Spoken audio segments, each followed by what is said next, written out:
Hi guys.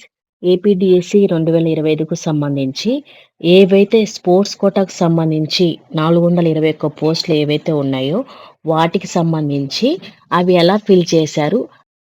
అలాగే ఆ పోస్టులని general DSC అభ్యర్థులతో ఎలా కలుపుతారు అనేసి చాలా టాక్స్ అయితే నడుస్తున్నాయి.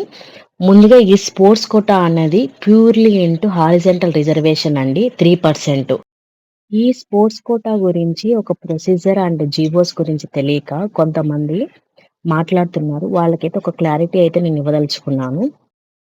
ఈ స్పోర్ట్స్ కోటాకి రోస్టర్ అలాట్‌మెంట్ అయితే ఉండదు. అలాగే ఈ పోస్టులనేటివి కూడా ఏ కేటగిరీలో అయితే ఆ కేటగిరీలోనే ఫిల్ అవుతాయి.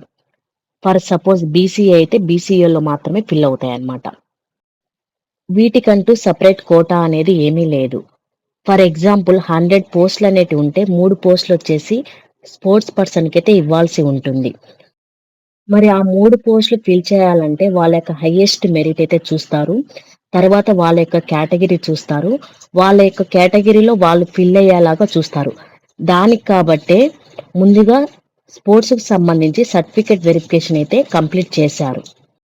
ఎవరైతే సెలెక్టెడ్ క్యాండిడేట్స్ ఉంటారో అంటే 3 మెంబర్స్ వాళ్ళ యొక్క మెరిట్ అనేది చూసుకొని, వాళ్ళ యొక్క కేటగిరీ అనేది తెలుసుకొని, వాళ్ళకి మెయిన్ డీఎస్సీలో వచ్చేలాగా వాళ్ళని ఫిల్ చేస్తారు.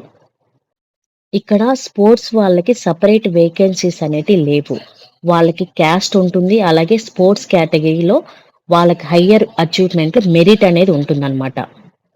ఈ ప్రాసెస్ అంతా కూడా ట్రాన్స్‌పరెంట్‌గా జరుగుతుంది. మనకు వన్స్ సెలక్షన్ లిస్ట్ అనేది వస్తే ఏ పోస్ట్ ఏ కేటగిరీకెళ్ళింది, ఏ కోటాకెళ్ళింది అనేసి మనకు క్లియర్ కట్‌గా ఒక క్లారిటీ అయితే రావడం జరుగుతుంది. అది వచ్చేంత వరకు కూడా మనము వెయిట్ చేయాలి. అండ్ ఏదైనా మనకి డౌట్ అనిపిస్తే ఆఫ్టర్ సెలక్షన్ లిస్ట్ మనం న్యాయ పోరాటం కూడా చేయవచ్చు.